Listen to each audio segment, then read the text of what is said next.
The Reggie Jackson speech and the Reggie Jackson piece, and I'm going to try my hardest right now not to get emotional because it brought tears to my eyes. I literally sobbed watching him talk on set with A-Rod, Big Papi, and the captain. I literally sobbed because of the stories that he was telling about what he went through as a player.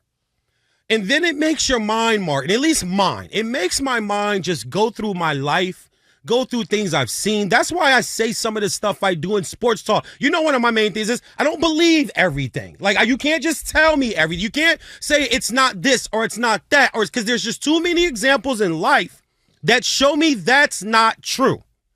And in sports, race is always going to be a thing.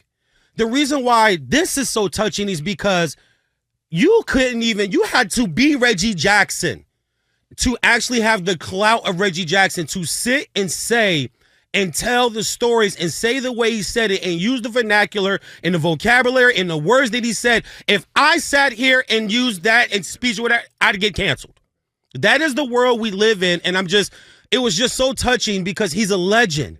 He's an icon. He's Mr. October. I grew up going to my grandma's house in Inglewood, New Jersey. She used to work in New York at restaurants. She used to bring stuff home with sign when he used to go to the restaurants and sign stuff for the waiter stuff. My grandma would bring me stuff home from Dwight Gooden, Daryl Strawberry, Reggie Jackson, Ricky Henderson. Like, I grew up loving this man. And to see him actually talk about something that's real. And whenever we try to shy away from it like it's not there or we've come so far, that's when I get into my feelings sometimes about sports. That's when I'm going to say what I say. Myself and our guy, Rob Parker, accused of race baiting all the time. But we're just telling the truth about what it is. And this idea that we've come so far, but you have to remember there are people that are still alive that remember what it was like. I don't remember what it was like, Mark, when it was colored or whites only drinking fountains and movie interests. You know who does, though? My grandmother.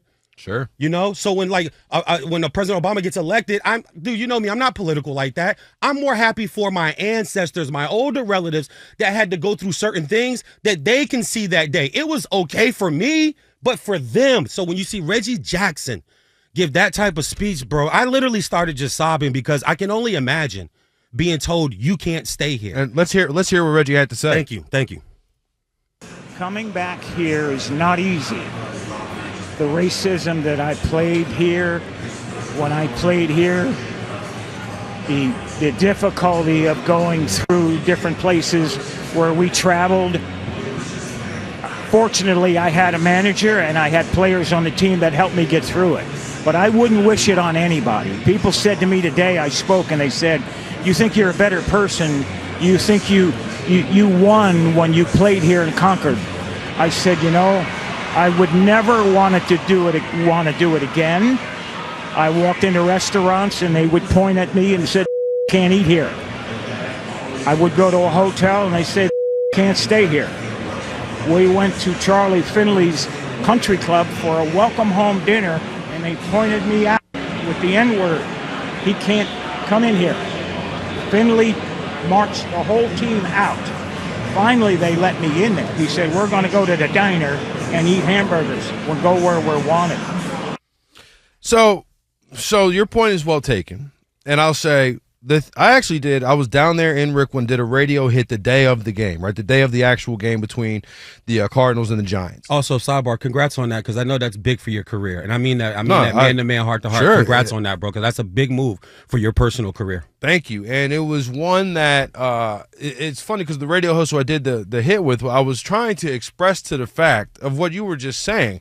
This is obviously before the game, before Reggie Jackson had this question asked of him, I believe Alex Rodriguez asked him, and this was before all of this. Mm-hmm. And I said, the thing that you realize when you are down here is that while it may have been decades ago, it is not so long ago that this was right here. And he kind of scoffed at me a little bit. And I'm not trying to, disparage him or anything. Yeah, I know what you're doing. Go ahead. He said to me, he was like, well, it seems like it was a long time ago. And I'm like, I actually said this. I was like, dude, Reggie Jackson played in the Negro Leagues. Mr. October was a Negro Leaguer.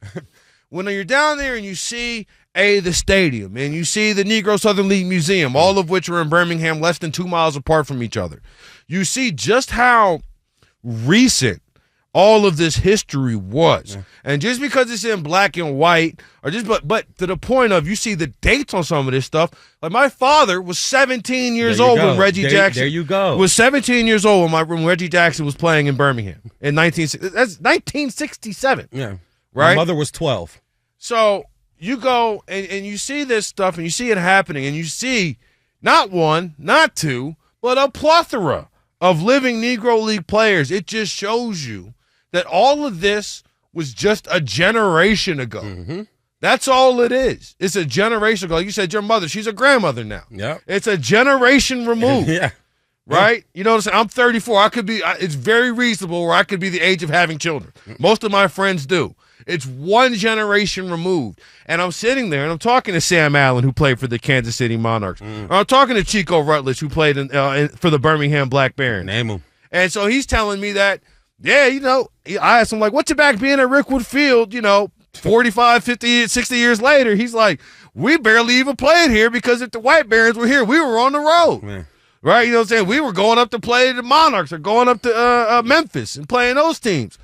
And so when you see a guy like Barry Bonds, who was like, he's Willie Mays' godson. Right? Yeah. Willie Mays, who passed away on Tuesday while we were all down there, right, which had a major impact on how everything was going to go, right? Because obviously, I mean, he was supposed to be there. Then it came down that he wasn't going to make it there. And then it came down that he died on Tuesday before, there was a minor league game going on at Rickwood Field, but the real festivities kind of got rolling Wednesday and Thursday. Yeah. So he passes away. So now what happens is it's almost the same kind of thing. It's almost the same level of reverence or thoughts that you have for, like, World War II veterans. Right. Right? Because when you see those guys, it's like, wow. And then they're dropping every day because they are old as can be. Yeah. Right? And then you see the amount of Negro Leaguers who were World War II veterans. Oh. Right? Like, I think they highlighted Bill Gleason on the Fox broadcast. He's 99 years old, one of the oldest living, if not the oldest left. Wow. Right? Who served at Iwo Jima. Right? So not only was he, like, imagine that. The stuff we learned in history class. Just imagine. Tests on, right? Okay. Imagine not being able to play Major League Baseball, right? You're going in town. You think that's what Reggie Jackson was dealing with in 1967. So just rewind 20 years for Bill Gleason. And it was that much worse, right? And then he goes, fights for the same country that won't let him do a lot of stuff, right? Won't let him do it. And then comes back, and it's the same story. Comes back and it's the same story. So that's the thing. But I do think this. I think that with the events like what happened there today, or happened there last week, and it's not a unique sentiment. I got it from a whole bunch of different people I interviewed, anywhere from Roy Wood Jr. to Jackie Robinson's granddaughter to Josh Gibson's grandson, Sean, to Rube Foster's grandson, Doug. All of these different people who were, again, one generation removed from these events, from this history, in a ballpark that you walk in there and it's 1915, in terms of everything that's set up. Only thing is they got a video screen. That's the only, that's it, and I got lights. Right? So that's the big difference. Like, but outside of that, like, trust me, there's not air conditioning for miles. Yeah. Okay? There's not much for miles. So it gets to the point where you realize just how soon this was, or just how recent it was, and things like what happened at Rickwood Field this week, the celebration that occurred and the reflection that occurred, like, that to me is a step in the right direction of redefining history. Because what did we learn in school? Jackie Robinson integrated baseball, and that's one of the things you learn about with, like, when the Little Rock Nine integrated public schools, and it's just like these singular kind of quote-unquote events in time. And the thing that I like the most about it, especially about speaking of Reggie Jackson in general, I didn't speak to him, but I'm talking with the Fox broadcast. Well, the thing I like the most about it is so many times this is phrased in a way of, it's phrased in such a way of, are you a better person from dealing with this struggle? Yeah. Or did you become stronger from dealing with this struggle? When the reality is, they talk about like the reality is that it's like there is no such thing. Like it shouldn't have been that way. Yeah. The reason that you should ask the people who were doing that, the people who are excluding people, the people who are saying I will burn this building down, if they're the better people by now. Yeah, exactly. That's I see where you were going with that. But on the first part of are you stronger today? They were strong as hell to have to deal with that. So that to me is a part of a silly question, because do you know how strong you have? No, I don't know if there's an athlete today that if it started, if we just rewind time and started treating people like it was the 50s and 60s today, I don't know that there's an athlete that would be able to take that. I don't know if they're strong enough to take that type of racism, that type of discrimination, day after day after day after day. Like still want to go do it. Still want to go perform. But the part that irks me the most in the negative comments I saw about it, or it was this long ago, or the great proverbial just get over it, is the simple fact that exactly what you just said. That shows me that the people that were alive on either side, remember, because if the Negro Leaguers are still alive, then some of the people that didn't want them there are still alive. You would have to really try to sell me real estate on the ocean front in New Mexico if you want me to believe that they've changed so much over the masses of the people, not one or two or little pockets. He was in Birmingham. Birmingham is still a very edgy, segregated town. There are still sundown towns in this country in the South, ladies and gentlemen. You can look this stuff up. And if you don't know what a sundown town is, Google it and look it up.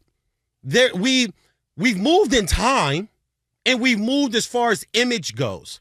But to the core and the heart, a lot of times in this country, things have not changed as much. And this is a reminder of what some people that are still alive lived with. I didn't live through this. Martin didn't live through this. We're not of that age. But there are a lot of people who did. And it was just touching that it was Reggie Jackson. It couldn't have been a more perfect baseball player, in my opinion, to say what he said. And that's why it was so emotional and touching to me. Well, especially, too, you look at Reggie Jackson, he doesn't look old.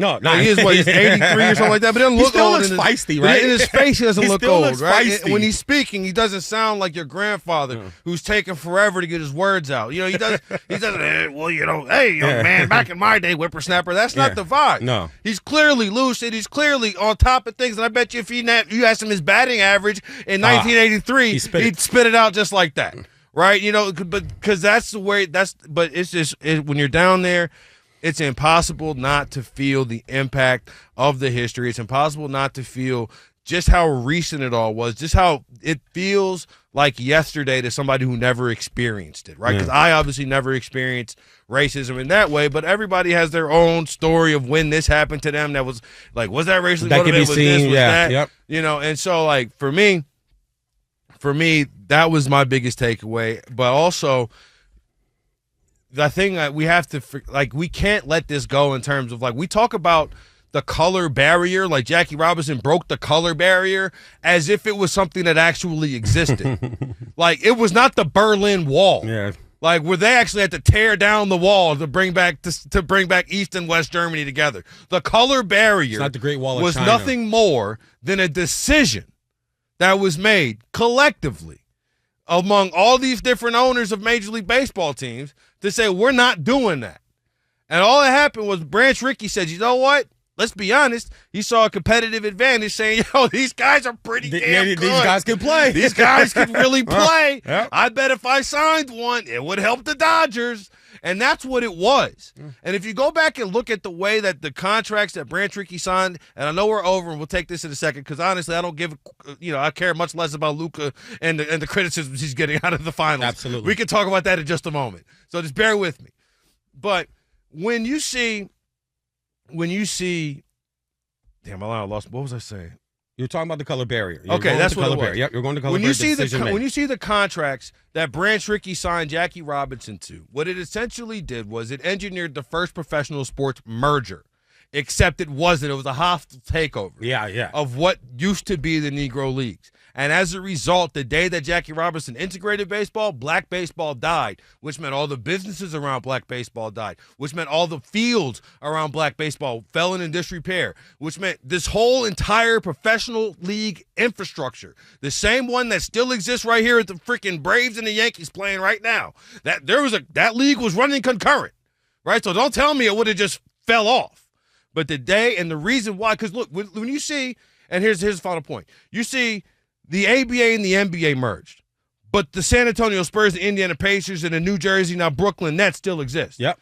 The NFL merged with the AFL, yep. But the San Diego Chargers still exist. The Chiefs, and the if Dolphins, you didn't, and if you didn't come into the league, you know what you got? You got the Spirit of St. Louis, where you're writing a contract where they still getting paid, right? None of that happened with black baseball, and it's one of the reasons why what happened this week was so important, and that's why it's great that Major League Baseball and the Major League Baseball Players Association Youth Development Fund is donating $500,000 to both the Negro League Family Alliance, which is made up of descendants of Negro Leaguers and some who still are here, and then also $500,000 to the Negro League Southern Museum, because that is a good step in the right direction. Because, I mean, honestly, these guys should be getting major league pensions, because half of them would have been in the major leagues.